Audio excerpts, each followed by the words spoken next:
First on Fox, a House Judiciary Subcommittee hearing on Wednesday will feature the testimony from a whistleblower who will warn lawmakers that the U.S. has become the middleman in a multi-billion-dollar migrant child trafficking operation at the border.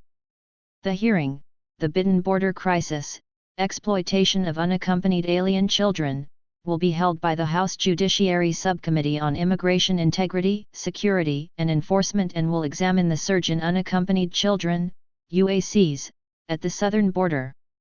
According to Customs and Border Protection, CBP, statistics, the number of UACs who arrive at the border has swelled from 33,239 in fiscal year 2020 to more than 146,000 in fiscal year 2021 and 152,000 in fiscal year 2022.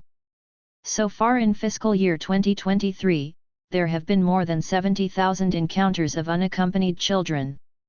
When child migrants are encountered at the border, they are transferred into the custody of Health and Human Services, HHS, and then united with a sponsor, typically a parent or family member already in the U.S.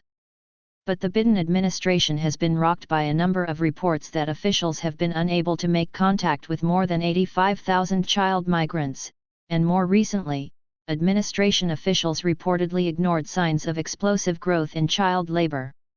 A number have been forced into indentured servitude to pay back smugglers and have worked in dire conditions. The Wednesday hearing will hear from three witnesses: Tara Lee Rodas, a HHS whistleblower formerly with an Inspector General's office; Sheena Rodriguez, founder and president of Alliance for a Safe Texas; and Jessica Vaughn, director of policy studies at the Center for Immigration Studies. Rodas will warn of a problem that predates the administration but has increased significantly during the recent migrant crisis, according to a copy of her written testimony obtained by Fox News Digital. Today, children will work overnight shifts at slaughterhouses, factories, restaurants to pay their debts to smugglers and traffickers. Today, children will be sold for sex, she will say. Today, children will call a hotline to report they are being abused, neglected, and trafficked. For nearly a decade, unaccompanied children have been suffering in the shadows. Rodas will talk about her volunteering at an emergency intake site in California to help the HHS Office of Refugee Resettlement, or identify sponsors for minors who have come across the border. "I thought I was going to help place children in loving homes.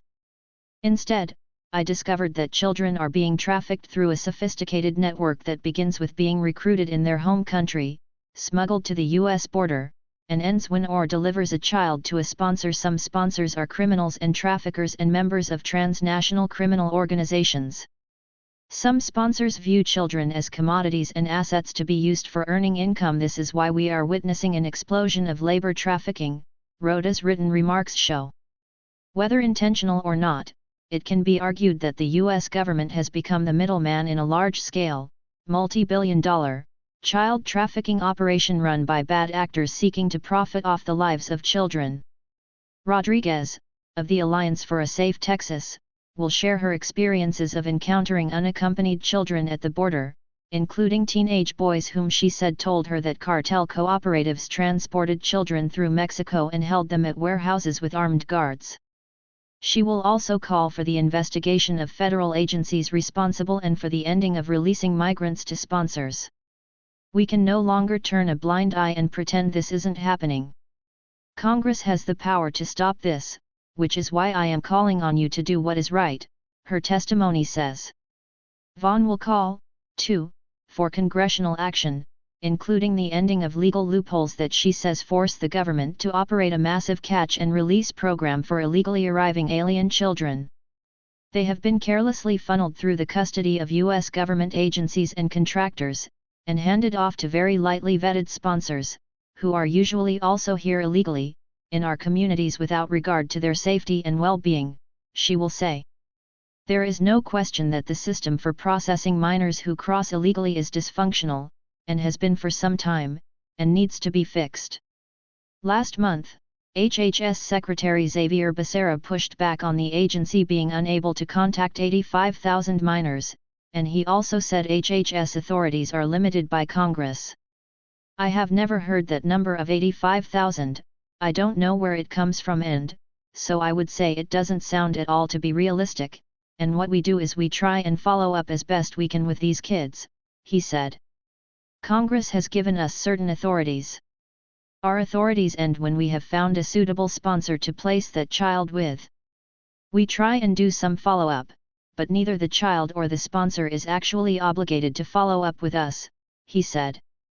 Meanwhile, Domestic Policy Advisor Susan Rice, who left her role this week, responded to the Times report that her team was shown evidence of a growing migrant child labor crisis. We were never informed of any kind of systematic problem with child labor or migrant child labor, she said.